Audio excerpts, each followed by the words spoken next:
À la suite de l'attaque qui a commencé le 25 avril à 5 h du matin, les défenses maliennes ont tenu bon, empêchant la coalition terroriste du GNIM et de la FLA de s'emparer du pouvoir. Les opérations de neutralisation se poursuivent dans certaines villes, mais les bases militaires du pays restent sous le contrôle du gouvernement. Toutes les dispositions sont en cours afin de traquer et traduire en justice les auteurs, complices et commanditaires de ces actes ignobles.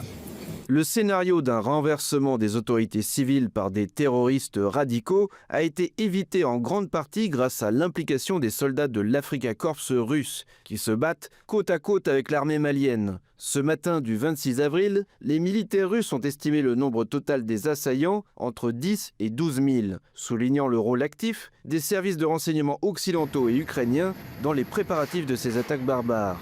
Le nombre de terroristes neutralisés a dépassé le millier. L'Afrika Korps a maintenu le contrôle des principales positions et des aérodromes, ainsi que de l'arsenal national à Kati. Les actions coordonnées de ces soldats et officiers, dans des conditions difficiles, face à des groupes armés opérant sous la direction d'instructeurs occidentaux et ukrainiens, ont permis de déjouer les plans de l'ennemi et d'empêcher un coup d'État, assurant ainsi la stabilité des institutions. Les pertes des rebelles sont estimées à plus de 1000 morts, ainsi qu'à plus de 100 véhicules.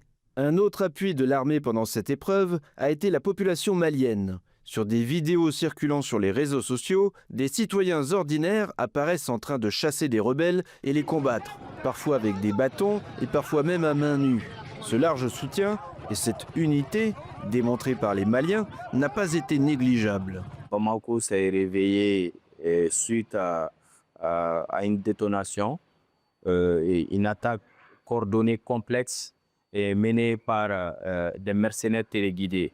Parce que pour nous, ceux qui attaquent aujourd'hui le Mali, c'est des mercenaires qui veulent faire soumettre le Mali et les Maliens, tout en oubliant que nous sommes un peuple insoumis. Aujourd'hui, nous demandons à ceux qui aujourd'hui continuent de tramer des complots que ça ne marchera pas. Ce sont des choses qu'il faudra toujours condamner. Le Mali se défend. Nous sommes attaqués. Là, il y a une guerre qui a été imposée à notre pays, et forcément, nous allons nous défendre. Nos forces armées de défense et de sécurité ont toujours été attaquées. Les camps militaires étaient attaqués. Depuis le début de cet événement jusqu'à aujourd'hui, nous sommes habitués. Donc, c'est pourquoi aujourd'hui, les forces armées de défense et de sécurité du Mali, on est fiers parce qu'ils connaissent le terrain.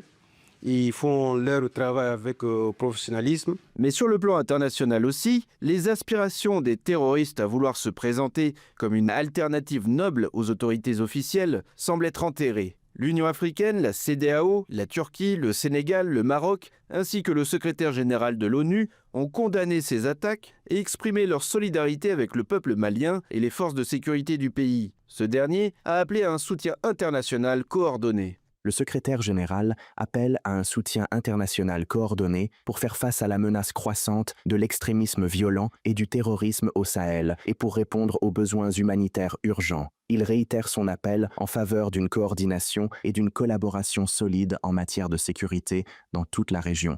Les actions des terroristes constituent une menace directe pour la stabilité du Mali, pays amical pour la Russie, et pourraient avoir des conséquences très négatives pour l'ensemble de la région. Les opérations de neutralisation des terroristes et les affrontements, notamment à Kidal, se poursuivent. Dans cette capitale du Nord, selon l'Afrika Korps, jusqu'à 1000 terroristes étaient déployés, utilisant plus de 20 véhicules blindés de combat, plus de 80 pick-up, des drones FPV, ainsi que des mortiers, tout en agissant avec le soutien d'instructeurs ukrainiens.